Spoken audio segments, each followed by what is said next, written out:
Hello dear student, स्वागत है आप सभी का आपसे एक मैथ सॉल्यूशन के इस लेटेस्ट वीडियो में। आज के इस वीडियो में हम लोग समझने वाले हैं त्रिकोणमितीय जो आपके कुछ एंगल्स होते हैं उनके मानों को अक्सर याद करने में काफ़ी समस्या होती है। और इस टाइप के जो क्वेश्चंस होते हैं, चाहे आप फिजिक्स पढ़ रहे हो या आप मैथ्स के सवाल जो है सॉल्व कर रहे हैं, त्रिकोणमिति से संबंधित जितने भी चैप्टर्स होते हैं तो इसमें इन सारे मानों का उपयोग कई बार किया जाता है और अक्सर जो होते हैं बच्चों को ये सारे मान याद नहीं रहते हैं। तो हम लोग इस वीडियो में इस एक ट्रिक के द्वारा इन मानों को समझते हैं ताकि आपको ये सारे मान आसानी से याद हो सके। तो चलिए शुरू करते हैं। इन सभी मानों को समझने के लिए हम क्या करते हैं, ये जो आपने एक चार्ट देख रहे हैं इसमें हम क्या करते हैं, कुछ नंबरिंग करते हैं। और वो नंबरिंग हम इस प्रकार से करेंगे। यहाँ पर आप सबसे पहले लिखेंगे 0, यहाँ पर लिखेंगे 1, यहाँ पर लिखेंगे 2, यहाँ पर लिखेंगे 3 एंड यहाँ पर 4। आपको सिंपली कुछ नहीं करना है, वो नंबरिंग कर देना है 0, 1, 2, 3 एंड 4। उसके बाद आपको क्या करना है, ये 0, 1, 2, 3, 4 जो है इन सभी में आपको 4 से डिवाइड करना है। तो सभी में हम क्या करते हैं, 4 से डिवाइड कर देते हैं, यानी बाई 4, यहाँ पर डिवाइड बाई 4, यहाँ पर भी डिवाइड बाई 4, यहाँ पर भी डिवाइड बाई 4 और यहाँ पर भी आप क्या लिखेंगे, डिवाइड बाई 4। तो आई होप आपको समझ में आ रहा होगा। कुछ नहीं करना है, यहाँ पे हम क्या किए, नंबरिंग किया और सभी को हमने 4 से डिवाइड कर दिया। उसके बाद आप क्या करेंगे, इन सभी जो आपको ये भिन्नों के रूप में आपको जो दिख रहा है इन सभी का हम क्या करेंगे, वर्गमूल निकालेंगे, स्क्वायर रूट निकालेंगे। यानी आपको इसका क्या करना है, स्क्वायर रूट ज्ञात करना है। तो सभी पे आप क्या करेंगे, स्क्वायर रूट लगा देंगे। सभी पे हमने स्क्वायर रूट लगा दिया। आप ध्यान से समझिए, आपको ये ट्रिक अगर समझ में आ गई तो आपको ये सारे मान बहुत ही आसानी से याद हो जाएंगे। अब आपको कुछ नहीं करना, हमने यहाँ पे स्क्वायर रूट लगाया तो आपको सभी का क्या करना है, स्क्वायर मान ज्ञात कर लेना है। तो जैसा कि आप यहाँ पर देख रहे हैं, 4 से जब आप 0 में भाग करेंगे तो 4 से किसी भी संख्या में, अगर 0 में किसी भी संख्या से आप भाग करेंगे तो हमेशा उसका मान जो होगा वो 0 ही होगा। तो अगर ये मान पूरा जो मान है ये 0 हो गया तो 0 का जब आप स्क्वायर रूट निकालेंगे तो ये हमेशा क्या आएगा, 0 आएगा। तो साइन 0 का जो मान हो जाएगा यहाँ पे क्या लिख देंगे, 0 डिग्री लिख देंगे। यानी यहाँ पे 0 डिग्री का मान अगर साइन में पूछा जाए तो साइन 0 का मान कितना होता है, 0 होता है, क्योंकि आपने इसका जो स्क्वायर रूट निकाला 0 का तो ये कितना आता है, 0 आता है। उसके बाद यहाँ पर देखेंगे तो ये क्या है, 1 है और ये है 4। तो इसका जब आप स्क्वायर रूट निकालेंगे तो 1 का तो 1 हो जाएगा, तो 1 का क्या हो जाएगा, 1 हो जाएगा। लेकिन जब आप 4 का निकालेंगे तो 4 का होता है आपका 2। तो इस प्रकार से यहाँ से जो आपको मान मिलेगा वो क्या मिल जाएगा, 1/2। यानी साइन में 30 डिग्री का अगर मान देखा जाए तो ये होगा आपका 1/2। इसके बाद यहाँ पर देखिए तो 2 1 जा 2, आप यहाँ पे हम इसको बताते हैं, इसका भी क्या करेंगे, आप स्क्वायर रूट निकालेंगे, 2/4 है तो आप क्या करिए, 2 1 जा 2 और 2 2 जा 4। यहाँ से कुल मिला के आपको मिलेगा 1/2 स्क्वायर रूट। लेकिन आप यहाँ से जब इसका स्क्वायर निकालेंगे तो इसका आ जाएगा 1 और इसका क्या होगा, स्क्वायर रूट निकालेंगे तो इस पे आ जाएगा √2। तो यहाँ से आपको जो ये साइन 45 डिग्री का मान है ये प्राप्त होगा 1/√2। ठीक इसी प्रकार से इसको देखेंगे तो ये क्या है, √3 है। आप ध्यान दीजिए, ये है √3 और आप इसको लिख सकते हैं √3 बाई क्या है, 4। तो √3 को आप क्या लिख सकते हैं, √3 को आप 3 लिख सकते हैं, लेकिन इसका स्क्वायर रूट हटेगा तो इसका मान आएगा 2। तो यानी साइन में 60 डिग्री का मान अगर देखा जाए तो ये हो जाएगा √3/2। इसी प्रकार से यहाँ पर देखिए तो ये है 4/4 और दोनों क्या होंगे, कैंसिल हो जाएंगे। यानी आ जाएगा √1 और √1 का जो मान होता है वो क्या होता है, 1। यानी साइन 90 डिग्री का जो मान होता है वो कितना होता है, 1 होता है। तो आई होप आपको ये समझ में आया होगा। आप सिंपली आप देखेंगे जब कास का अगर मान पूछा जाए कि कास 0 का, कास 30 का, कास 45, कास 60 एंड कास 90 डिग्री, इस प्रकार के मान पूछे जाए तो आपको कुछ नहीं करना है।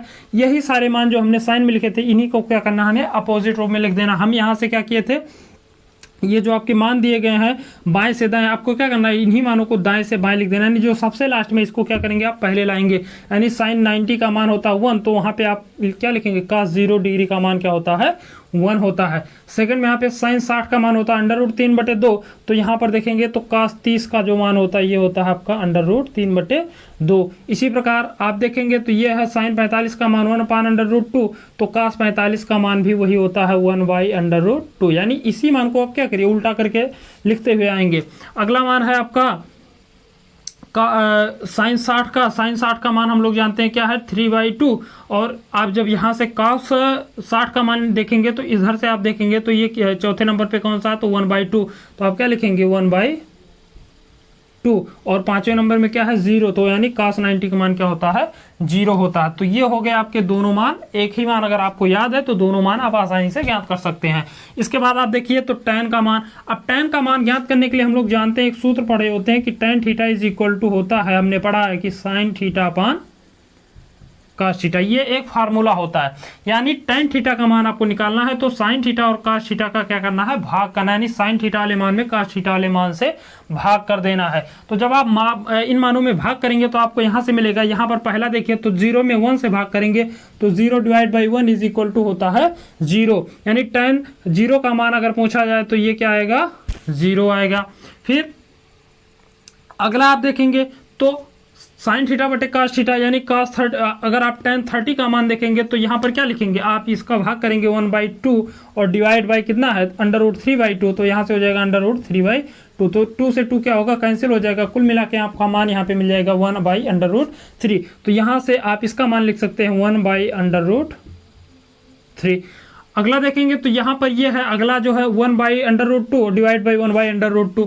तो आप यहाँ पर देखेंगे दोनों क्या होंगे, कैंसिल हो जाएंगे 1/√2। तो 1/√2 इज इक्वल टू क्या आएगा 1 आ जाएगा। यानी कुल मिला के अगर tan 45 डिग्री का मान देखें तो क्या होता है 1 होता है। इसी प्रकार इसका मान देखेंगे तो ये है आपका √3/2 और डिवाइड बाई आप क्या करेंगे 1/2।